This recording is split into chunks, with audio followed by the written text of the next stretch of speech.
जगभरात डॉक्टर आणि नर्स यांना देवाचा अवतार समजलं जातं. वाचवणारा, जीव वाचवणारा म्हटलं जातं. पण तेच जर का रुग्णांच्या जीवावर उठले तर एका रुग्णालयातून असंच एक प्रकरण समोर आलंय, जे ऐकून तुमच्या अंगावर अक्षरशः काटा आल्याशिवाय राहणार नाहीये. एक नर्स रुग्णांची देखभाल करणं तिचं काम होतं. ती रुग्णांच्या मृत्यूचं कारण ठरली.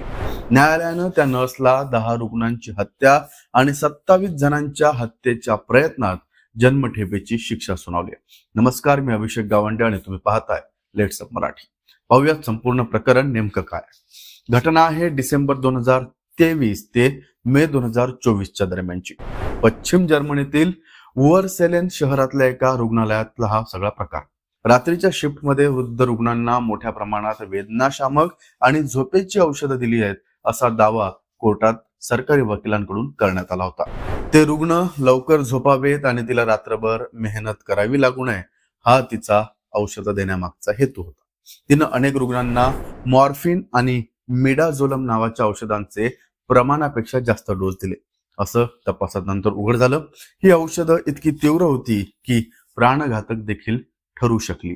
त्याचबरोबर हे या नर्सनं का केलं तर तिला सतत नाईट शिफ्ट मिळायची आणि तिच्यावर कुठेतरी तिला आपल्याला काम जास्त आहे असं वाटायचं. त्यामुळे मग रुग्णांना झोपवून ती तिचं काम करायची. न्यायालयात सरकारी वकिलांनी सांगितलंय की त्या रुग्णांची रात्री विशेष काळजी घ्यावी लागत असे. त्यांच्यामुळे ही नर्स चिडायची. आरोपी स्वतःला जीवन आणि मृत्यूचा स्वामी मानू लागली. म्हणजेच कोणी जगावं आणि कोणी जगू नये हे तीच ठरवू लागली. आता या नर्सनं 2007 साली तिचं नर्सिंगचं शिक्षण पूर्ण केलं होतं. ती रुग्णालयात 2020 सालापासून काम करत होती. पोलिसांनी 2024 मध्ये तिला अटक केली. हा खटला जेव्हा न्यायालयात गेला तेव्हा हा गुन्हा अत्यंत गंभीर असल्याचं मत न्यायालयानं नोंदवलंय. त्या नर्सचे गुन्हे इतके गंभीर आहेत की 15 वर्षांनंतरही तिला सुटकेची संधी देऊ नये असा निर्णय न्यायाधीशांनी दिला. या नर्सनं आणखी काही रुग्णांची देखील हत्या केल्याचा संशय आहे. त्याचा तपास सध्या तपास यंत्रणा करतात.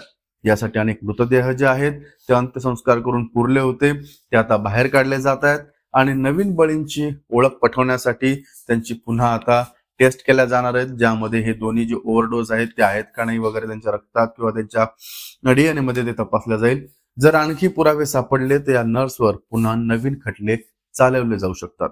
प्रकरण तसं गंभीर आहे. तुमचं यावर मत का आम्हाला कमेंट करून नक्की सांगा. पाहत राहा लेट्स अप मराठी.